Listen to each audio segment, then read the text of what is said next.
آدم اور حوا علیہ السلام دخول جنت سے خروج تک۔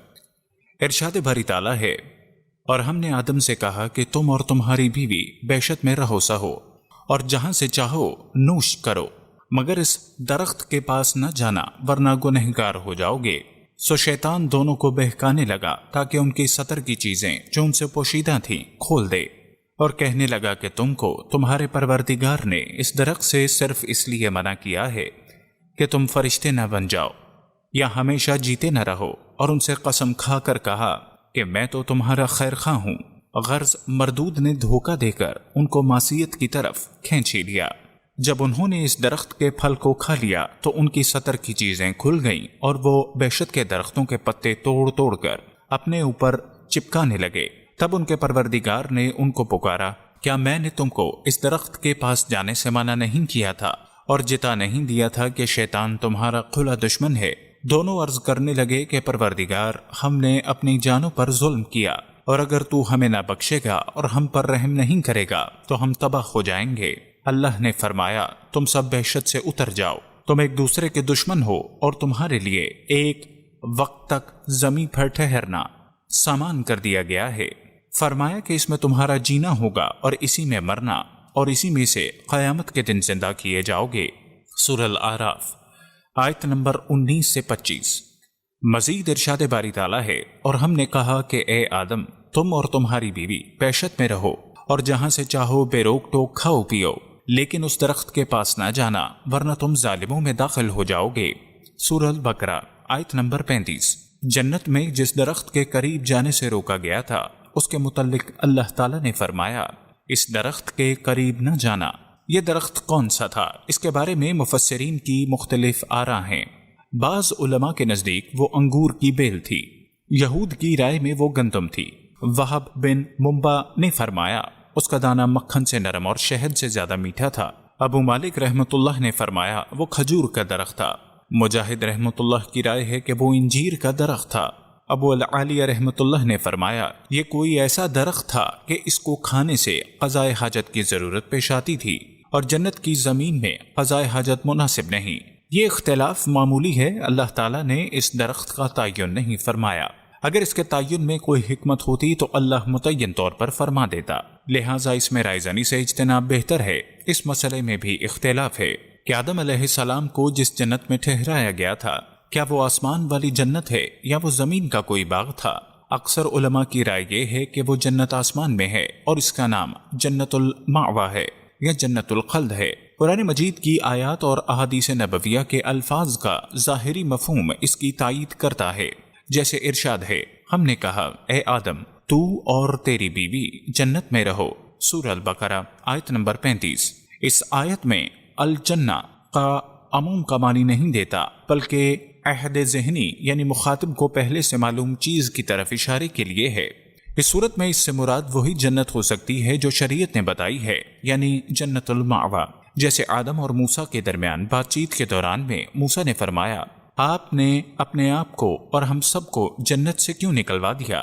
ایک اور حدیث میں رسول اللہ صلی اللہ علیہ وسلم نے فرمایا، اللہ تعالیٰ لوگوں کو جمع فرمائے گا، جب جنت مومنوں کے قریب لائی جائے گی تو وہ اٹھ کھڑے ہوں گے۔ وہ آدم علیہ السلام کی خدمت میں حاضر ہو کر عرض کریں گے، ابا جان، ہمارے لیے جنت کا دروازہ کھلوا دیجئے۔ وہ فرمائیں گے، تمہیں جنت سے تمہارے والد کی غلطی ہی نے نکلوا دیا تھا۔ اس حدیث میں بظاہر ایک قوی دلیل موجود ہے کہ وہ جنت المأویٰ ہی تھی جس سے آدم علیہ السلام کو نکالا گیا، تاہم اس استدلال پر تنقید کی گنجائش موجود ہے۔ دوسرے علماء کرام فرماتے ہیں کہ جس جنت میں آدم علیہ السلام کو رکھا گیا تھا وہ جنت الخلد، ہمیشہ کی زندگی والا جنت نہیں تھی، کیونکہ انہیں ایک درخت کا پھل کھانے سے باز رہنے کا مکلف کیا گیا تھا۔ وہ اس جنت میں سوتے بھی تھے اور اس سے نکال بھی دیے گئے۔ نیز اس جنت میں ان کے پاس ابلیس آیا۔ ان امور سے معلوم ہوتا ہے کہ جنت المأویٰ نہیں تھی۔ اس قول کی تائید میں موجودہ تورات کے بیان کو بھی پیش کیا جاتا ہے۔ خلاصہ کلام یہ ہے کہ وہ جنت جس میں آدم اور حوا رہے، اس کے بارے میں دو آراء ہیں۔ وہ جنت الخلد ہے۔ وہ کوئی اور جنت تھی جو اللہ تعالیٰ نے ان کے لیے تیار کی اور اس میں ان کی آزمائش ہوئی۔ وہ جنت الخلد نہیں، اس لیے کہ جنت الخلد دار الامتحان نہیں، دار الجزا ہے۔ دوسرے قول کے قائلین میں پھر اختلاف ہے۔ ایک قول یہ ہے کہ وہ جنت آسمان میں تھی کیونکہ اللہ تعالیٰ نے انہیں اس سے نیچے اتارا۔ دوسرا قول یہ ہے کہ وہ زمین میں تھی کیونکہ اللہ تعالیٰ نے آزمائش کے طور پر انہیں ایک خاص درخت سے منع فرمایا تھا، دوسرے درختوں کے پھلوں سے نہیں، اور یہ واقعہ ابلیس کو سجدے کا حکم دیے جانے کے بعد کا ہے۔ دوسرے قول والوں کی طرف سے ایک سوال اٹھایا گیا جس کا جواب دینے کی ضرورت ہے۔ وہ کہتے ہیں یقینی بات ہے کہ جب ابلیس نے آدم علیہ السلام کو سجدہ کرنے سے انکار کیا تو اللہ تعالیٰ نے اسے جنت سے نکل جانے کا حکم دے دیا۔ یہ حکم قانونی حکم کی حیثیت نہیں رکھتا تھا جس کی تعمیل بھی ممکن ہوتی ہے اور عدم تعمیل بھی، بلکہ یہ تنفیذی حکم تھا جس کی عدم تعمیل اور اس سے سرتابی ممکن نہیں۔ اس لیے فرمایا نکل جا یہاں سے ذلیل و خوار ہو گئے، سورہ الاعراف آیت نمبر 18، اور فرمایا اس سے اتر جا، تجھے کوئی حق نہیں کہ اس میں رہ کر تکبر کرے، سورہ الاعراف آیت نمبر 13، اور فرمایا سو اس سے نکل جا کیونکہ تو مردود ہے، سورہ الزمر آیت نمبر 77۔ ان آیات میں منہا سے مراد جنت یا آسمان یا درجہ ہے، جو مطلب بھی لیا جائے بہرحال وہ اس جگہ میں موجود نہیں رہ سکتا جس سے نکال دیا گیا اور دور کر دیا گیا ہے، وہ نہ وہاں رہ سکتا ہے نہ اس کا وہاں سے گزر ہو سکتا ہے۔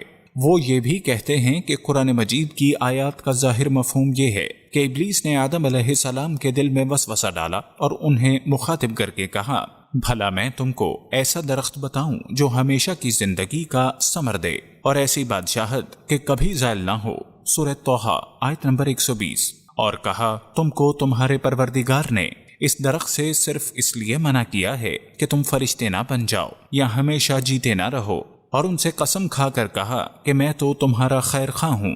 غرض مردود نے دھوکہ دے کر ان کو معصیت کی طرف کھینچ ہی لیا، سورہ الاعراف آیت نمبر 20 سے 22۔ ان آیات سے معلوم ہوتا ہے کہ وہ ان کی جنت میں ان کے ساتھ موجود تھا۔ اس کا جواب یہ دیا گیا ہے کہ عین ممکن ہو وہ جنت میں سے گزرتے ہوئے ان سے ملا ہو، اس کے لیے ضروری نہیں کہ وہ بھی جنت میں ٹھہرا ہو، اور یہ بھی ہو سکتا ہے کہ اس نے جنت کے دروازے پر کھڑے ہو کر یا آسمان کے نیچے سے آدم و حوا کے دل میں یہ وسوسہ ڈالا ہو، واللہ عالم۔ شیطان نے حضرت آدم علیہ السلام سے دشمنی کا عملی مظاہرہ کرتے ہوئے انہیں جنت سے نکلوا دیا، نہایت مکر سے انہیں گمراہ کیا اور اپنے رب کی نافرمانی پر آمادہ کیا، جس کی سزا میں آدم علیہ السلام کو جنت اور اس کی نعمتوں سے محروم اور دکھوں کی جگہ زمین میں آباد ہونا پڑا۔ اللہ تعالیٰ نے فرمایا شیطان نے انہیں اس سے بہکا دیا، یعنی جنت سے، پھر انہیں اس سے نکال دیا جس میں وہ تھے، سورہ البقرہ آیت نمبر 36، یعنی نعمت، راحت اور سرور سے نکال کر محنت، مشقت اور مصیبت والی دنیا میں پہنچا دیا۔ وہ اس طرح کہ اس نے ان کے دلوں میں وسوسہ ڈالا اور اس کے اچھا ہونے کا احساس دلایا، جیسا کہ اللہ تعالیٰ کا ارشاد ہے، تو شیطان دونوں کو بہکانے لگا تاکہ ان کی سطر کی چیزیں جو ان سے پوشیدہ تھیں کھول دے، اور کہنے لگا کہ تم کو تمہارے پروردگار نے اس درخت سے صرف اس لیے منع کیا ہے کہ تم فرشتے نہ بن جاؤ یا ہمیشہ جیتے نہ رہو، سورہ الاعراف آیت نمبر 20۔ یعنی اس نے کہا کہ اللہ تعالیٰ نے تمہیں اس سے صرف اس لیے منع کیا ہے کہ تم فرشتے نہ بن جاؤ یا ہمیشہ رہنے والے نہ بن جاؤ، یعنی اگر تم اسے کھا لو گے تو ایسے بن جاؤ گے، اور انہیں یقین دلانے کے لیے قسمیں کھائیں، جیسا کہ ارشاد باری تعالیٰ ہے، اور اس نے انہیں قسمیں کھا کر کہا میں یقیناً تمہارا خیر خواہ ہوں، سورہ الاعراف آیت نمبر 21۔ تو شیطان نے اس کے دل میں وسوسہ ڈالا اور کہا کہ آدم بھلا میں تم کو ایسا درخت بتاؤں جو ہمیشہ کی زندگی کا ثمر دے اور ایسی بادشاہت کے کبھی زائل نہ ہو، سورہ طٰہٰ آیت نمبر 120۔ یہ جو اس نے کہا میں آپ کو ایک ایسا درخت بتاؤں گا جس کو کھانے کے نتیجے میں آپ ان موجودہ نعمتوں میں ہمیشہ رہنے کے مستحق ہو جائیں گے، اور آپ کو ایسی حکومت حاصل ہو جائے گی جو کبھی تباہ ہوگی نہ ختم ہوگی۔ یہ بات محض دھوکے، فریب اور جھوٹ پر مبنی تھی۔ ممکن ہے یہ وہی درخت ہو جس کا ذکر حضرت ابو ہریرہ رضی اللہ تعالیٰ عنہ کی اس حدیث میں ہے۔ رسول اللہ صلی اللہ علیہ وسلم نے فرمایا جنت میں ایک درخت ہے جس کے سائے میں ایک سوار 100 سال تک چلتا رہے تو اسے طے نہ کر سکے، فرمان الہی ہے۔ پس مردود نے دھوکہ دے کر ان کو معصیت کی طرف کھینچ ہی لیا۔ جب انہوں نے اس درخت کے پھل کو کھا لیا تو ان کے سطر کی چیزیں کھل گئیں، اور وہ وحشت کے درختوں کے پتے توڑ توڑ کر اپنے اوپر چپکانے اور سطر چھپانے لگے، سورہ الاعراف آیت نمبر 22۔ اس کی بابت مزید فرمایا سو دونوں نے اس درخت کا پھل کھا لیا، تو ان سے ان کی شرمگاہیں ظاہر ہو گئیں اور وہ اپنے بدنوں پر بہشت کے پتے چپکانے لگے۔ سورہ طٰہٰ آیت نمبر 121۔ اس ممنوعہ درخت کا پھل آدم علیہ السلام سے پہلے حوا علیہ السلام نے کھایا اور انہیں بھی اس کے کھانے کی ترغیب دی۔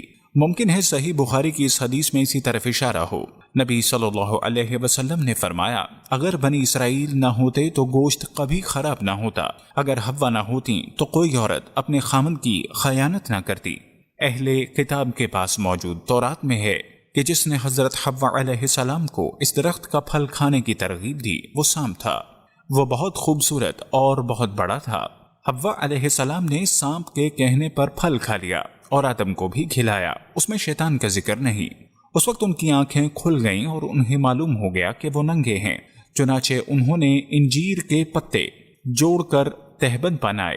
اس میں یہ بیان ہے کہ وہ دونوں بے لباس تھے۔ وہب بن منبع نے بھی ایسے ہی فرمایا کہ ان کا لباس نور تھا جس سے پردے کے اعضاء کو چھپایا ہوا تھا۔ موجودہ تورات میں ذکر کردہ یہ بات غلط ہے جس میں تحریف ہوئی ہے اور ترجمہ کرنے میں بھی غلطی ہوئی ہے۔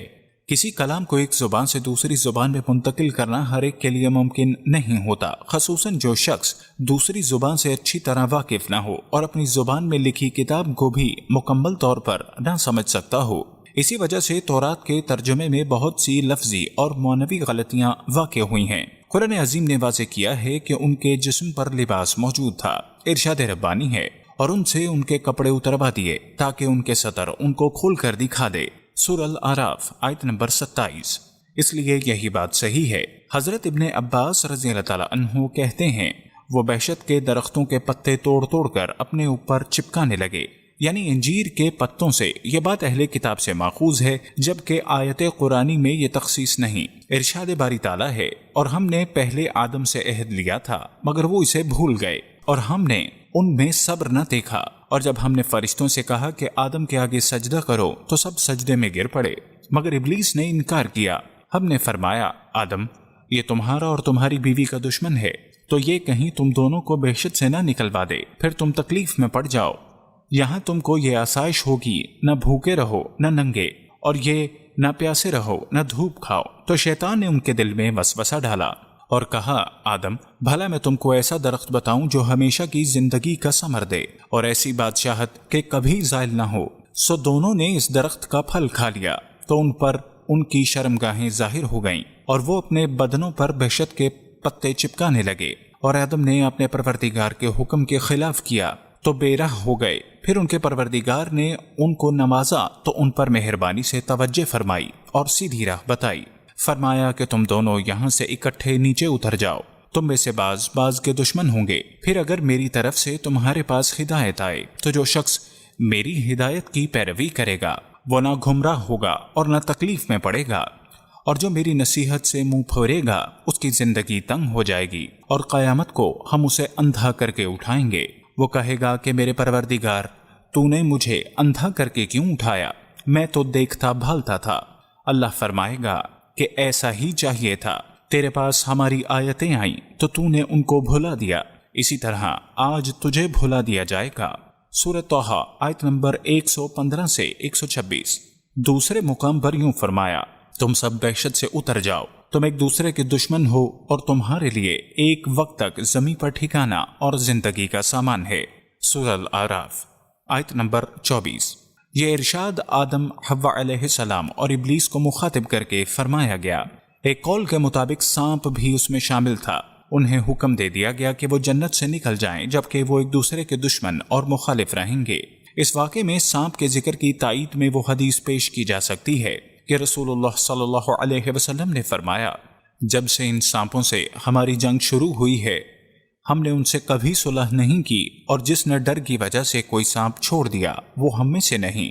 سورہ طٰہٰ میں انہی کی بابت فرمایا، تم دونوں یہاں سے اکٹھے نیچے اتر جاؤ، تم میں سے بعض کے دشمن ہوں گے۔ سورہ طٰہٰ آیت نمبر 123۔ دونوں سے مراد آدم اور ابلیس ہیں۔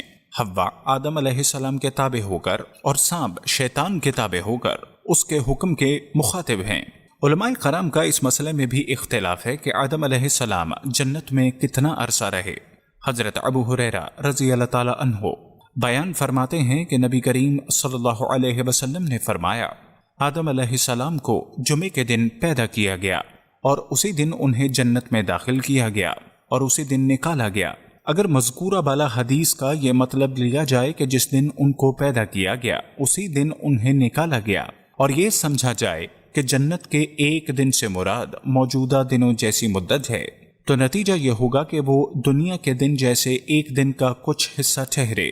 لیکن یہ رائے محل نظر ہے۔ اگر یہ کہا جائے کہ ان کی تخلیق اور دن ہوئی اور جنت سے کسی اور دن نکلے، یا یہ کہا جائے کہ دن سے مراد 6000 سال کی مدت ہے، جیسے ابن عباس سے مروی ہے اور ابن جریر نے اس کو ترجیح دی ہے، تو اس کا نتیجہ یہ ہوگا کہ وہ جنت میں طویل عرصہ ٹھہرے۔ حضرت ابن عباس سے مروی ہے کہ آدم علیہ السلام کو مکہ مکرمہ اور طائف کے درمیان دخنہ نامی مقام پر اتارا گیا۔ حضرت حسن بصری فرماتے ہیں کہ آدم علیہ السلام کو ہند میں اتارا گیا، حوا علیہ السلام کو جدہ میں، ابلیس کو بصرہ سے چند میل دور دستمیان نامی جگہ میں، اور سانپ کو اصفہان میں اتارا گیا۔ جبکہ حضرت ابن عمر رضی اللہ تعالیٰ عنہ فرماتے ہیں آدم علیہ السلام کو صفا پہاڑی اور حوا کو مروہ پہاڑی پر اتارا گیا۔ حضرت ابو موسیٰ اشعری سے روایت ہے، انہوں نے فرمایا جب اللہ تعالیٰ نے آدم علیہ السلام کو جنت سے زمین پر اتارا تو آپ کو ہر چیز بنانا سکھایا اور جنت کے کچھ پھل عطا فرمائے، یعنی یہ زمینی پھل جنت کے پھلوں میں سے ہیں، فرق یہ ہے ان میں تبدیلی آتی ہے اور ان میں تبدیلی نہیں آتی۔ حضرت عبداللہ بن عباس سے روایت ہے کہ آدم علیہ السلام نے زمین پر سب سے پہلے جو کھانا کھایا وہ یہ تھا کہ جبریل ان کے پاس گندم کے 7 دانے لائے۔ آدم علیہ السلام نے فرمایا یہ کیا ہے؟ جبریل نے فرمایا یہ اسی درخت کا پھل ہے جس سے آپ کو منع کیا گیا تھا اور آپ نے کھا لیا۔ انہوں نے فرمایا کہ میں اس کا کیا کروں؟ فرمایا اسے زمین میں بو دیجئے۔ انہوں نے بو دیے۔ ان میں سے ہر ایک دانے کا وزن موجودہ دور کے 1,00,000 دانوں سے زیادہ تھا۔ وہ اگائے، وقت آنے پر انہیں کاٹا گیا، گاہا، پیس کر دانے الگ کیے، پھر گوندا، پھر اس آٹے کی روٹی پکائی اور کھائی۔ اس طرح انہیں بہت محنت اور مشقت کے بعد کھانا ملا۔ اس آیت مبارکہ میں اسی کی طرف اشارہ ہے۔ ایسا ہرگز نہیں ہونا چاہیے کہ وہ شیطان تمہیں جنت سے نکلواتے پھر تمہیں سخت مشقت برداشت کرنی پڑے۔ سورہ طٰہٰ آیت نمبر 117۔ حضرت آدم علیہ السلام کی توبہ اللہ تعالیٰ نے جب انہیں جنت اور راحت و سکون والی جگہ سے نکال کر مشقت اور محنت والی زندگی مہیا کی تو انہیں اپنی غلطی کا احساس ہوا اور وہ اللہ کی طرف متوجہ ہوئے، جس کا ذکر اللہ تعالیٰ نے قرآن مجید میں یوں فرمایا ہے کہ میں نے تم کو اس درخت کے پاس جانے سے منع نہیں کیا تھا اور جتا نہیں دیا تھا کہ شیطان تمہارا کھلا دشمن ہے۔ دونوں عرض کرنے لگے کہ پروردگار ہم نے اپنی جانوں پر ظلم کیا، اور اگر تو ہمیں نہیں بخشے گا اور ہم پر رحم نہیں کرے گا تو ہم تباہ و برباد ہو جائیں گے۔ سورہ الاعراف آیت نمبر 23۔ آدم علیہ السلام نے یہ کلمات اللہ ہی سے سیکھے تھے، جیسا کہ قرآن مجید میں اس کی وضاحت ہے۔ پھر آدم نے اپنے پروردگار سے کچھ کلمات سیکھے۔ سورہ البقرہ آیت نمبر 37۔ ان الفاظ میں اپنی غلطی کا اعتراف ہے، اللہ کی طرف توجہ ہے، اس کے سامنے عجز و نیاز اور تذلل کا اظہار ہے، اور اس مشکل گھڑی میں اللہ تعالیٰ کی طرف محتاجی کا اقرار ہے۔